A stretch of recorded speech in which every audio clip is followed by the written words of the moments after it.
one up. It's a team effort here, trying to neutralize this threat towards A. And whilst you think that 00Nation are gonna just come forward towards B and rotate, no, they want to fight on all fronts. Lato finding 2 quick kills. Bomb site trying to be overrun, and it is. Cold Zero with an important kill, and Dumao wins out the dual Beretta engagement.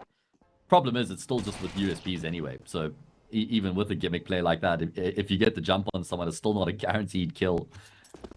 And then that's your one and done. You kind of get to use that boost once in half, then the T side become privy to it, and becomes kind of redundant. Yeah, well, they definitely know about it now. They heard the drop from Flowers, and then Lato just walks out monster and confirms. Adjustments into an IGL role. I think Taco was doing it as well. You've got Apex, who's done it very successfully for Vitality. But I just think there's more players who have kind of become obsolete because they still wanted to be stars later on in their career. You know, somebody like Shox, for example, I actually think he could have made a decent IGL if he had wanted to evolve himself in that direction. He breeds a lot of passive tendencies out of the T side, which means that there's limited map control. That's a great find from Cold Zero, and actual fact finds another. And yet again, we're in this situation where it looks unwinnable. Hang on a second, BK was just going through the smoke. Are you serious? Nation to put up some sort of a resistance here over towards A. It's going to be Nekis who takes first contact, but that means that NQZ goes unchecked. Oh, needs more than at least one, but eventually he'll be found out. NQZ going to be kicking himself that he wasn't able to make more happen from that position. And it means 00Nation have to retake. They've got a kit, but they're down by a man. That was the chance. Still recoverable, of course, but no flashbangs to get you back into this bomb site. Gonna have to fight forward. Boost up over the top. That's already been spotted. Doom out.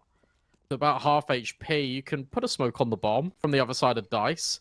You can try and rush the defuse, but Lato and the rest of the teammates need to stay alive. Dumal's trying to stick the bomb, will get knocked off it, and that just leaves Cold Zero alone. Kit dropped on the bomb, but there's too many players to contend with. Punch.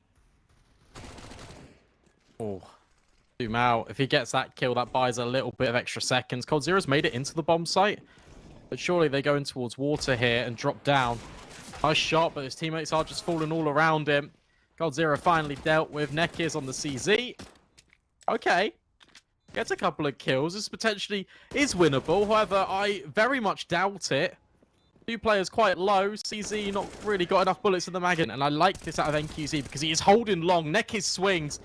And NQZ actually deals with a long player. Nekis is doing an abysmal job at trying to stay alive. But it is an incredible amount of work he's achieved in that time. 1 versus 2, player just stuck behind the truck. Cold Zero needs to swing, but Atraxia is holding for him. Boca Juniors. Oh my. In a lot of these rounds, but we need to start seeing them actually taking some control.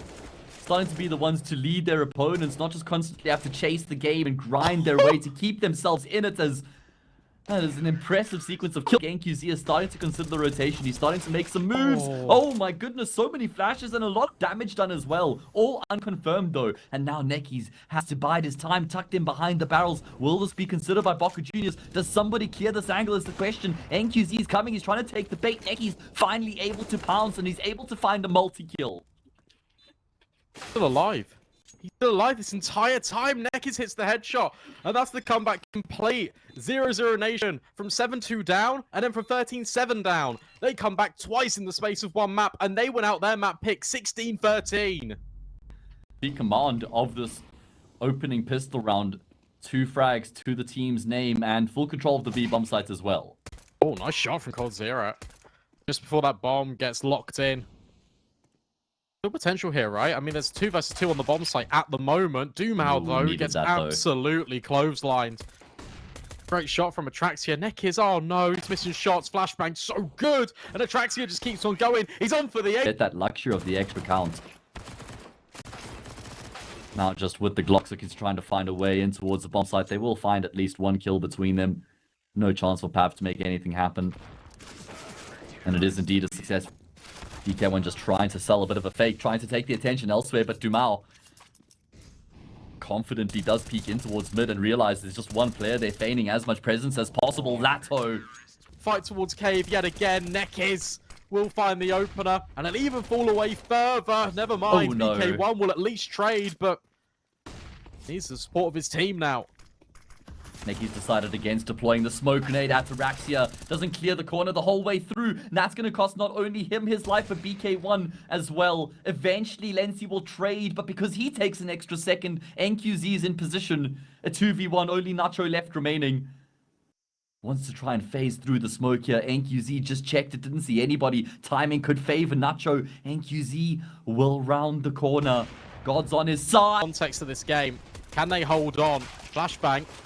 Oh, not great. But Nekis and Lato are doing everything. Hello, there's a fourth player on the bomb site, but Pav gets dealt with. 2 versus 1. Not out of the realms of the possibility for Lency, and he's got a fast flank. Remarkable composure, though, from 00Nation. Even though they execute into 4 players, they're still able to maintain a numerical advantage. As you say, though, Lency quite far forward on this flank, making his way up the ramp, might be able to isolate these gunfights.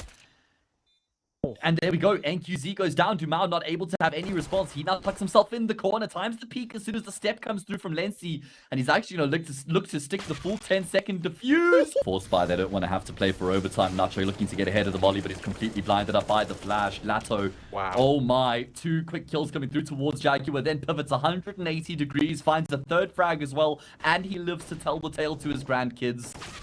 BK1 just sharing all these steps, but nobody can escape the guise of Lato. What a shot.